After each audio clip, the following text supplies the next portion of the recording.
Hello and welcome to another exciting episode of Project Pelennor. Now, as I promised last time, I have something big in store for you this time, and that is the Great Beast of Gorgoroth. Now, many of you might not know what this is because they only appear in the movie, in the Return of the King very, very briefly. For the scene where they are hauling the Great Hammer Grond to the gates of Minas Tirith, you'll notice there's these almost rhino-looking kind of beasts pulling it, and those are the Great Beasts of Gorgoroth. So I don't believe they actually existed in Tolkien's universe. This is more of a Peter Jackson kind of edition, but I think it's a welcome one. I mean, like, there's plenty of kind of like wild magical creatures in Middle-earth, so a giant rhino that pulls a siege engine, I mean, it fits. There's nothing wrong with it. So Games Workshop decided to make a model for it, and they also decided to put 10 orcs on it, put a little howdah, and make it almost like a little Mumakil for the Mordor forces, and I'm absolutely in love with it. It's something that I knew I had to get at some point, even before I read its rules, which, again, it's amazing. It's one of those awesome things where it looks cool, and it is really effective on the battlefield, so who knows, I might run a couple of them at some point. But yeah, no, it's a great looking model. I love the detail on him. It really looks alive. The skin and all, it does remind me of kind of a close-up look of like a rhino or an elephant's skin.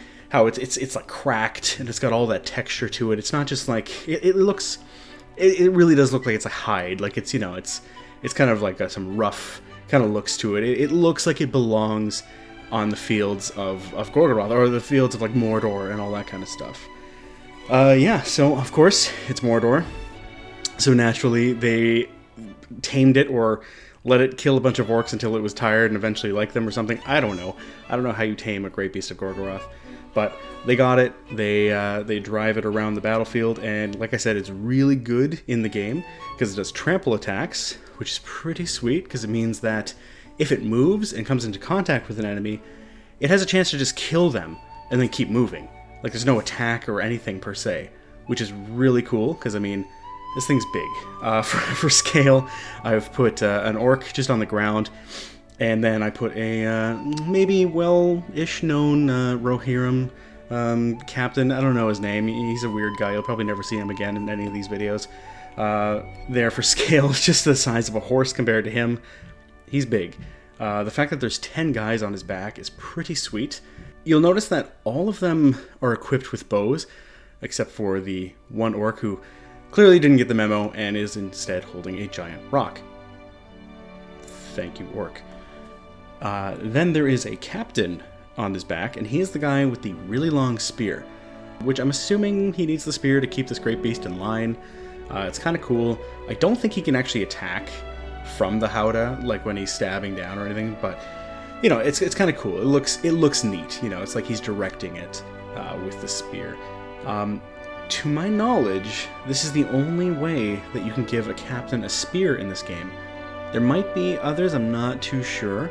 At least orc captains, I'm pretty sure you can't give them spears, because they'd be able to just support and kind of lend their weight behind the ranks without really being at risk themselves.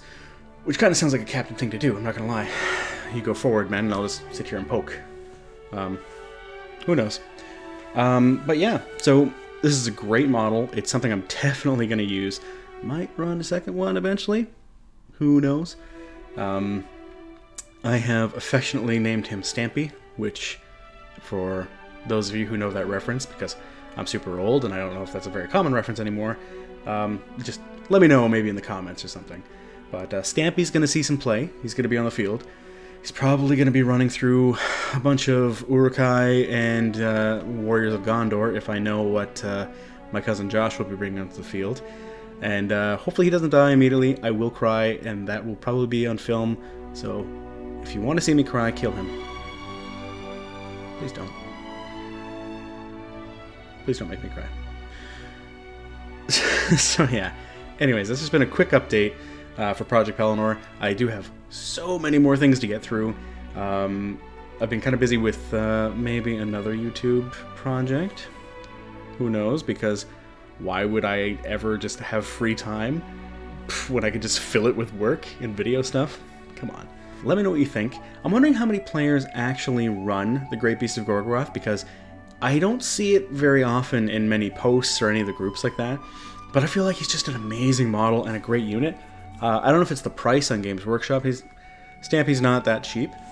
Maybe that's what keeps them at bay. But then again, a lot of people run Mumakil, and that's even more expensive. So I don't know. Let me know in the comments. Maybe you run the Great Beast. Maybe you love it. Maybe you hate him. If you hate him, you're dead to me. Don't hate my child, Stampy. I've made this weird. Anyways, this has been this episode of Project Pelennor. I hope you're all doing well. It's the first day of spring. Nice fresh air is coming in, and it gets me in the mood to paint a little bit more. So you're probably going to see a lot more videos in the next coming weeks. But until that time, this has been Project Pelennor, and yeah, take care.